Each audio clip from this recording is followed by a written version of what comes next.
Red meat. What difference did Stesichoros make? From Autobiography of Red by Carson.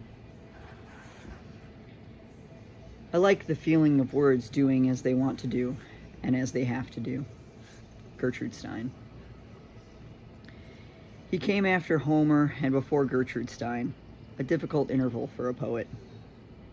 Born about 650 BC on the north coast of Sicily in a town called Himera, he lived among refugees who spoke a mixed dialect of Chalcidian and Doric.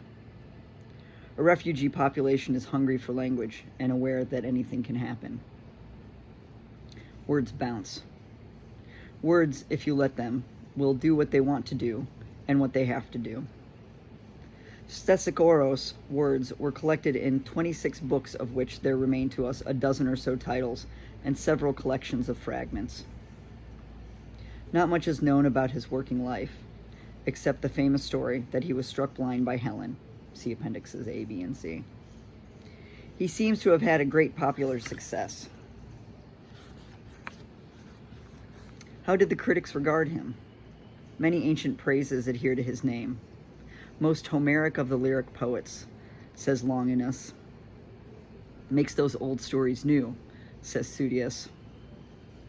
Driven by a craving for change, says Dionysius of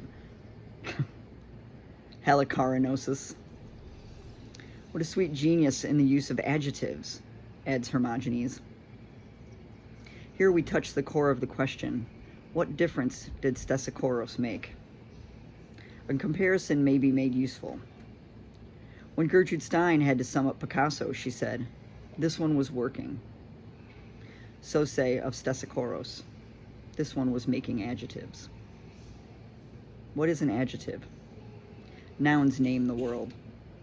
Verbs activate the names. Adjectives come from somewhere else. The word adjective, epithenon in Greek, is itself an adjective meaning placed on top, added, appended, imported, foreign. Adjectives seem fairly innocent additions, but look again. These small, important mechanisms are in charge of attaching everything in the world to its place in particularity. They are the latches of being. Of course, there are several different ways to be. In the world of the Homeric epic, for example, being is stable and particularity is set fast in tradition. When Homer mentions blood, blood is black. When women appear, women are neat-ankled or glancing. Poseidon always has the blue eyebrows of Poseidon.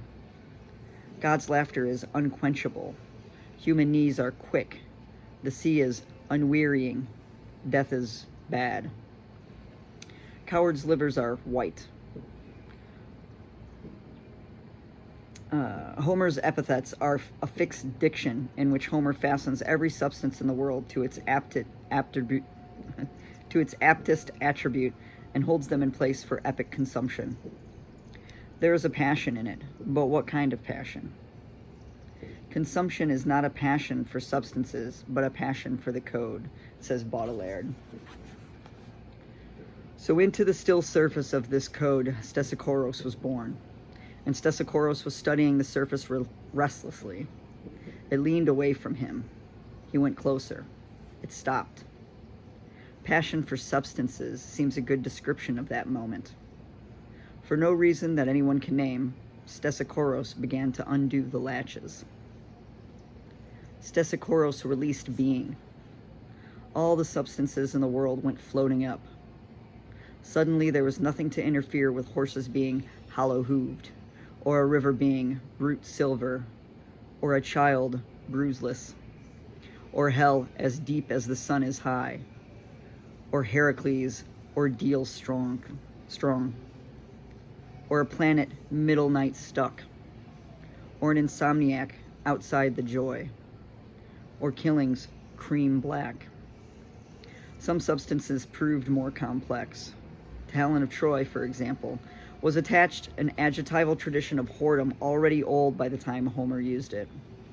When Stesichoros unlatched her epithet from Helen, there flowed out such a light as maybe blinded him for a moment. This is a big question, the question of the blinding of Stesichoros by Helen.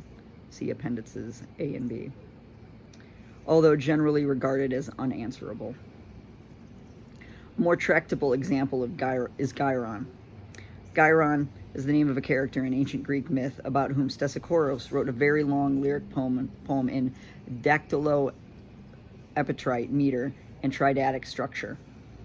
Some 84 papyrus fragments and a half-dozen citations survive, which go by the name Gyarnesis, the Gyron matter, in standard editions. They tell of a strange winged monster who lived on an island called Etheria, which is an adjective meaning simply the red place, quietly tending a herd of magical red cattle until one day the hero, Heracles, comes across the sea and killed him to get the cattle. There are many different ways to tell a story like this. Heracles was an important Greek hero, and the elimination of Geryon constituted one of his celebrated labors. If Stesichoros had been a more conventional poet, he might have taken the point of view of Heracles and framed a thrilling account of the victory of culture over monstrosity. But instead, the extant fragments of Stesichoros' poem offer a tantalizing cross-section of scenes, both proud and pitiful, from Gyron's own experience. We see his red boy's life and his little dog. A scene of wild appeal from his mother, which breaks off. Interspersed shots of Heracles approaching over the sea. A flash of the gods in heaven pointing to Gyron's doom. The battle itself. The moment when everything goes suddenly slow and Heracles' arrow divides Gyron's skull. We see Heracles kill the little dog with his famous club. But that is enough proemium. You can answer for yourself the question, what difference did Stesichoros make by considering his masterpiece? Some of its principal fragments are below. If you find the text difficult, you are not alone. Time has dealt harshly with Stesichoros. No passage longer than 30 lines is quoted from him in the papyrus scraps still being found. The most recent fragments were rediscovered from Carnage in Egypt in 1977. Withhold as much as they tell. The whole corpus of the fragments of Stesichoros in the original Greek has been published 13 times so far by different editors, beginning with Burke in 1882. No edition is exactly the same as any other in its contents or ordering of the contents. Burke said the history of a text is like a long caress.